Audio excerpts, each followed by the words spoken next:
Other than that, we have another issue that we need to just make sure that everybody's aware of. We have been receiving mail ballots. The ballot board has been processing the signatures and cutting them, opening them, and extracting them. And as they've been scanned and imaged to get ready for counting after early voting, we started noticing about a third of them were being rejected by the scanners when they're imaged. What we believe at this point is that the print shop that did these ballots for us basically can improve the quality of the printing, because those barcodes are not 100% legible 100% of the times to the scanner. So what's happening is we scan the ballots in, and the scanner says, I don't identify these documents, I can't see the barcodes. And when the scanner doesn't see the barcode, it might as well have been a newspaper that you scanned. It's just not a ballot. So we're having to separate those and have the ballot board go through the same process we do with, for example, overseas ballots, right? So overseas people, they have a choice to get their ballot via email, but they print it in a home printer on desktop paper. And so when it gets there, the ballot board has to take that and basically copy that into an official. That doesn't scream recall, does it?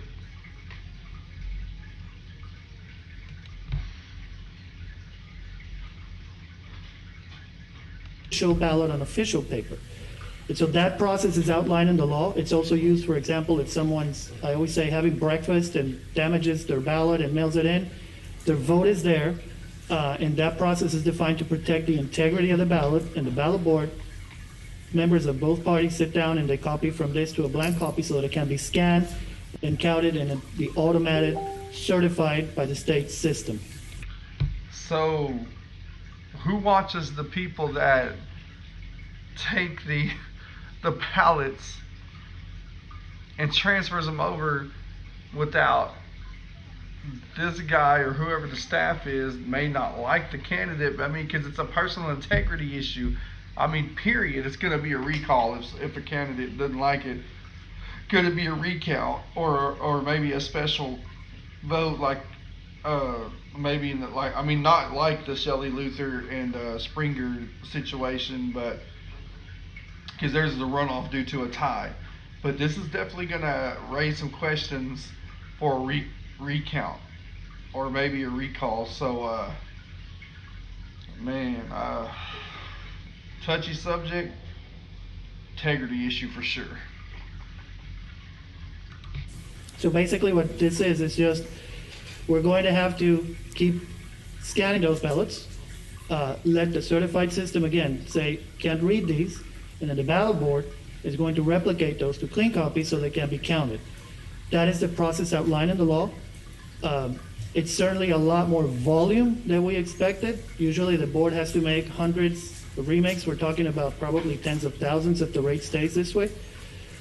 But our goal here is to, again, make sure we don't improvise, but protect the integrity of the ballot and follow the process outlined in the law, which is to use the remake to correct defective ballots that cannot be counted in the automated way.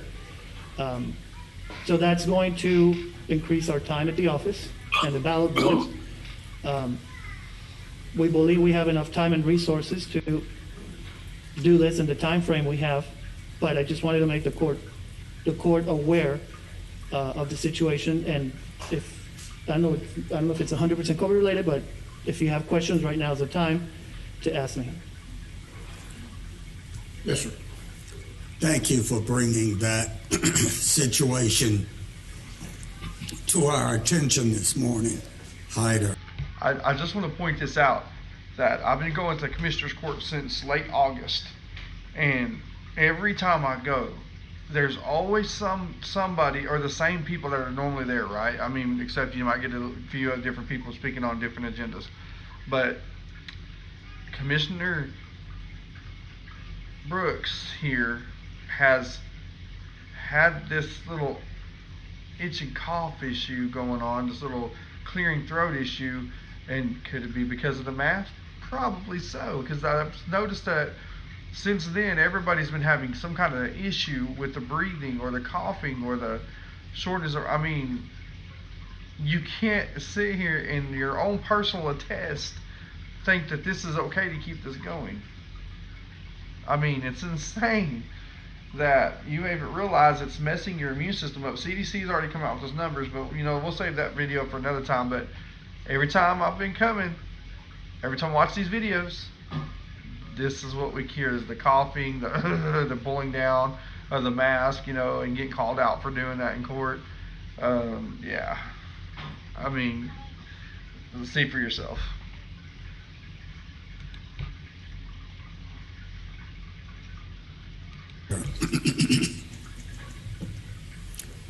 And I appreciate the fact that there are remedies that are provided for in the election code, and that you are committed to using those remedies to make sure that every vote is counted. I also recognize that there are some in the leadership of this country who are determined to make an issue of any problems with mail-in ballots. Yes, Democratic Commissioner Brooks, it raises integrity issues. I mean, I don't know what else to tell you. It's going to raise integrity issues. Mail-in ballots are always going to this is so frustrating. It's always going to create integrity issues. What do you think's going to happen? I mean, come on, dude. Mail-in ballots are not always safe, especially when they accidentally come up disappearing. Or in the most recent case, in I think Colorado, I believe, I might be wrong. Don't throw me to the wolves for it. End up in the trash can by a it's so funny, this story. By a post office worker that delivers mail. It got caught on camera.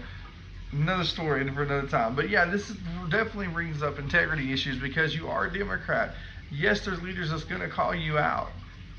And I mean, if I was like going up for state representative, congressman, anything like that, or district or commissioner, precinct, like Fix, his job is up for re-election, and all he's done is voted for the mask mandate, but says he's for people. But yeah, okay, that's another thing. That's another video. I'll get to that. That'll be something maybe I'll get to tomorrow. But I mean, it's gonna raise issues. It's already an integrity issue when this poll master is talking about taking somebody's vote, transfer it over to the paper that we'll read because they have a company that did substandard work on these ballots. And that's the problem with commissioners court and the commissioners, is they spend, but never vet what they're spending until there's an issue. They're not proactive, they're only reactive. And I don't understand, how that can happen when you're getting slapped in the face time and time again, especially, by the public health director on the COVID thing. That's another video for another time. It's frustrating, but you'll hear some more.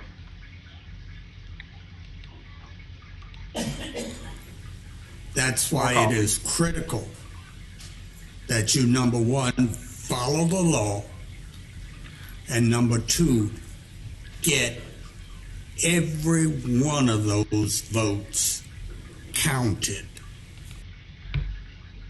I want to touch on, he said, follow the law. I'm going to touch on this, not related to the ballots that are being in question here. Did he say follow the law? Commissioner Brooks said follow the law. Okay. Texas Constitution Article 1, Section 28 says only legislation can suspend any laws or statutes. So it has to be done by a 2/3 vote. So if a 2/3 vote is not done, then it's null and void. And when you read the Governor Abbott's, all of his executive orders, none of them are signed by the legislators. You have to call for a special session with the House and the legislation, and they have to agree on it, and that the legislation has to vote on it and give them 2/3 okay for him to suspend any laws. He did this without their okay. This has been illegal for 60 days. The Texas Health and Safety Code 81082, look it up. line F, E or F, I'm not sure which one, but it does say you can declare emergency disaster for 30 days, but no more than a 30-day extension can be given, only with the signature and approval of the commissioner. After that 60 days, this is null and void. But you cannot suspend any laws past that. I mean, at this point in time, it's called being illegal. We break the law, go to jail.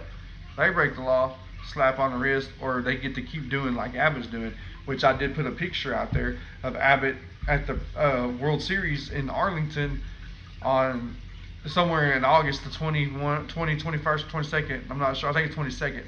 No mask on, with the Arlington mayor, who's a mask Nazi, by the way, and was all over when this first started, the news, getting his 15 minutes of fame with the commissioner's court here, talking about, yes, you must wear the mask, oh my God. But then you see him at the Globe Life Stadium with the World Series. They can have the World Series at the Globe Life Stadium, right?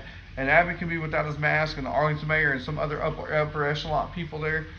But shut the Fort Worth Stockyard show down, which brings in millions of dollars, not just for Tarrant County, but also for those people that vendor there that make their money. Some of the kids that make their money for FFA, or some of them kids, that's how they make their money, by selling the cows. So that, because some of them are not going to get scholarships. Some of them, it's just not going to work out that way. So that's how they pay for their scholarship, is through the selling of their cattle, or their goats, or their sheep. Something that apparently they don't understand. They think Commissioner J.D. Johnson would understand, because he's a 4-H'er. But, I don't know if he fought for it, but, apparently he says yes to everything and no to nothing. So that's another video, but I had to get on a rant for that for a minute, because it is related to this. So let's get back to the tongue-in-cheek and not calling them out for not having this together. So yes, we're going to get back to the video, unfortunately. Any solution to this problem that does not result in having every one of those votes counted is unacceptable. It is not the voters' fault that we hired a vendor that did substandard work. Substandard work. The persons who voted on those ballots voted in good faith. And they but are deserve you going to do in good faith to do right by the by the ballot, to have their votes counted. And I demand on their behalf that their votes be counted. Any other solution is unacceptable. And there is no other option. You're right. There is no other option. And again, this is not a situation that is first time, uncommon, or unknown. It's been a long day. Not just to our office or to counties in Texas. This is a standard problem nationwide that is regulated by processes anywhere you go. And it's remaking a defective ballot into a readable ballot to make it count. He said it's a standard problem throughout Texas and the U.S. But yet nobody's figured out how to stop that. So how about universally we have one printer person that has a best reputation, and that's how we get our ballots sent out? Or is that too much to ask for? Or we find the one in Texas that has the most integrity, apparently, to get the right kind of ballots out to read to the machine. I mean, I don't want my vote to be discarded because of this issue right here.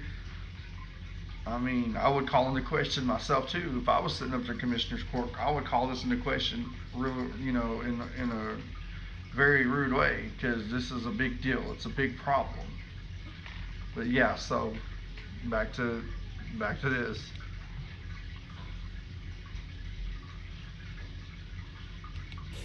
So I guess to try to transmit some peace of mind, if I can, we're not seeing a problem that has never been seen. We're not improvising a solution that has never been tried. And it's clearly identified in the law, not just what the process is, but who has to do it and how to guarantee the integrity of the ballot. So for what it's worth, it's looking just like a matter of a lot of work, more than we expected, but not unknown, not unfamiliar, we don't know what's behind door number 2. Well, I appreciate you and your people for going through the extra work to make it happen. Now, if you need additional resources to make this happen, ask. The county administrator's office has certainly already made that offer, and we will ask through their office for any requests that we have for that. We've sent some additional personnel out to elections this morning, and that was a request that was made yesterday evening. And we may have to ask some other departments, depending on what the workload issue is, but Hyder and I are working very closely on this. Okay, I missed part of that. Did you say that there had already been a request for additional staff? There was a request last night for, I think, 2 additional staff initially, and what it was to do some of the menial tasks so that we could do those while the more experienced elections people would be shifted over to other activities. And I think we sent 5 people out this morning. That's correct. To be trained. And we've made it very clear to Hyder and in the elections department that if they need any additional resources, we're standing ready to bring those resources to the table to make sure we complete the task that Hyder is setting out on. Okay, I did have a few more questions. So I'd like to make sure I understand how many ballots were affected, ones that we've received, and then are there more ballots out there that we can anticipate being returned where this would be an issue? So we've done about 2,000 through the scanner, and I think the rate was about a third were being rejected. So that rate could sustain or it could decrease. Obviously, the vendor who did the print job is pending to give us some information. They might have split this. We really need to get this mic out of here. They might have split this into 2 different printers or run it all through the same. So those variables may tell us this rate will sustain or may decrease. When we have that information, we'll share it. So if we have close to 60,000 return out and the rate is a third, then we're going to have 20,000 remakes to do. Okay, so when should we expect to receive an update from the vendor? Excuse me? When would we receive an update from the vendor? I hope to get one today. Okay. So then what's important for voters who are participating by mail at this point, if they have their ballot and they hear about this and they are confused as to what they should do with their ballot? Mail it in or return it. Mail it in or return it. Every ballot that is hand marked has clearly expressed on it the voter's intent. And I will not tell someone just because I don't want to spend an extra hour in their office that they have to go vote in person if they don't want to. If they choose that they want to return their vote by mail, they can mail it back, they can drop it off. We will work with the ballot board to solve the problem we have. That's not on them. So they can either mail it back, return it in the drive-thru, or go vote in person, whatever they feel better doing. But if they decide to take their mail ballot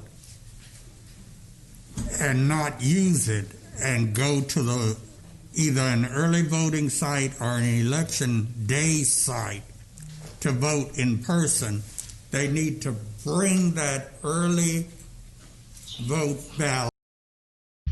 Oh, I see what one of my people that we were at the commissioner's court talking about. This dude has cut out his mask and nobody called him on it. Nobody called him on it. Especially Judge Whitley, who will call you out in the crowd for it. Nobody called him out. Wow. Yep, definitely clipping that. With them. Correct. And have it canceled at the polling site. And then they can vote in person. Correct. They will just receive it and give them a regular ballot. It's called a surrender. And they have nothing else to worry about after that. They voted immediately right there.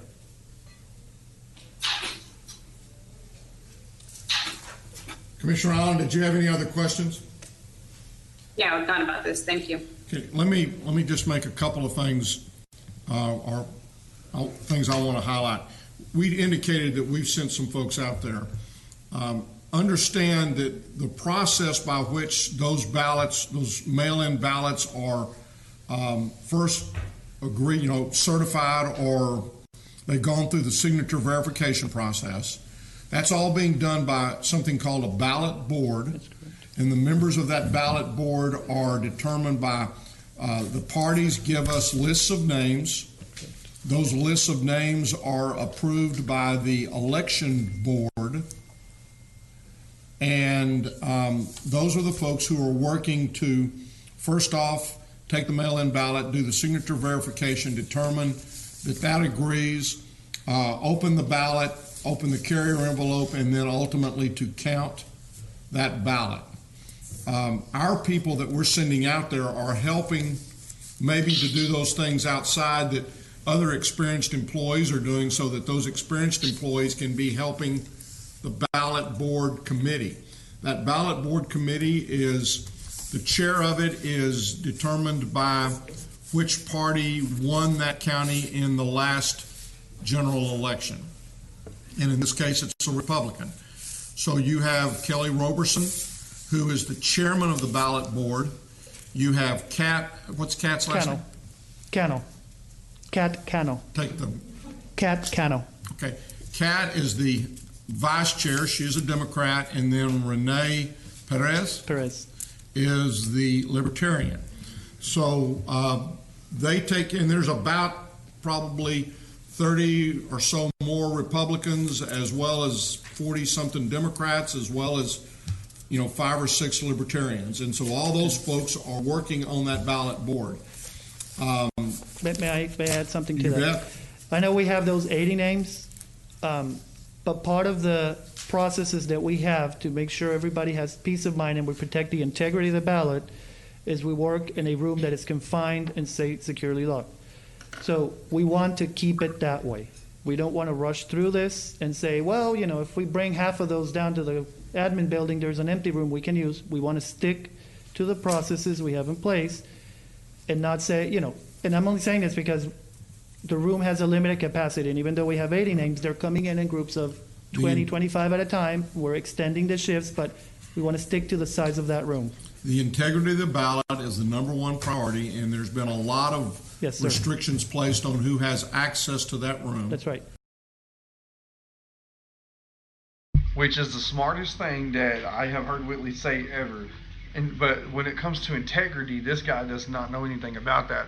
Violating the canon 2 multiple times in commissioner's court and not being called on it by the DA or even brought up on charges of removal from office.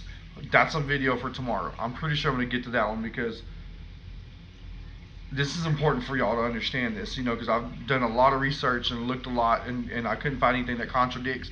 But the words he used and the things that he said will be a good video for tomorrow. But yes, who has access to that room this is very important.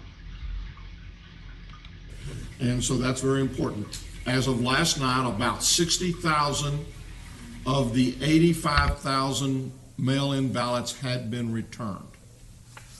Of that 60,000, they have already gone through the initial stage of the verification process.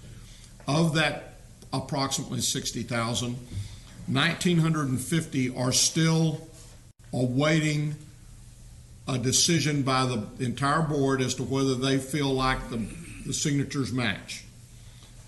Out of the 60,000, 22 have been rejected to this point.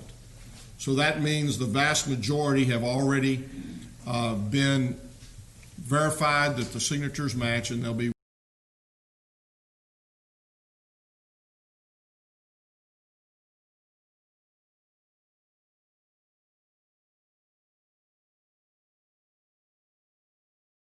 significant number for it to be 22,000.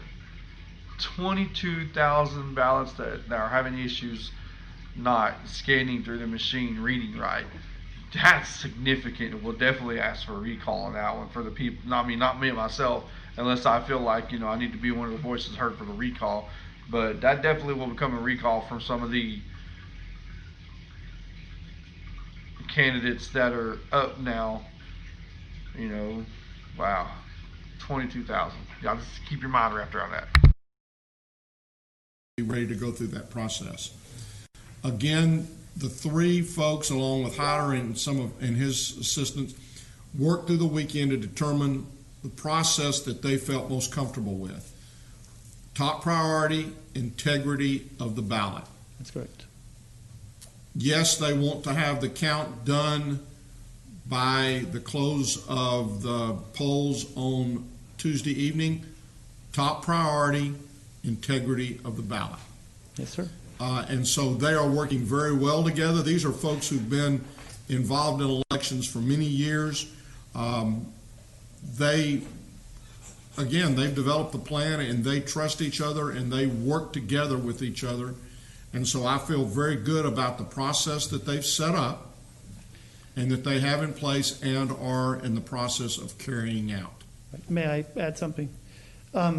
Just to avoid any distortion of, the top priority is integrity of the ballot. We believe we'll get everything in, but I want everybody to understand if we have 60,000 ballots and 2/3 are being accepted, that means 40,000 ballots at least, plus everything we remake and duplicate, the board does, is going to be posted on election night. And I'm only saying this because I don't want this to be somehow more. So he's saying 40,000 instead of 22, which he's already confused because he doesn't know how many are. I guess he hasn't got to that point of how many are jacked up. But man, that is significant. Yeah, there will be, if there's a candidate out there that feels like they were messed up or jacked up in this, or feel like they got shafted, for one way or the other, there's definitely going to be recalled. This is going to take longer for us to get a candidate in. Whew, man, that's insane. Morphed into, we may not have elections on the 550 something thousand plus whatever is cast this week are going to be there at 7 p.m. when we post.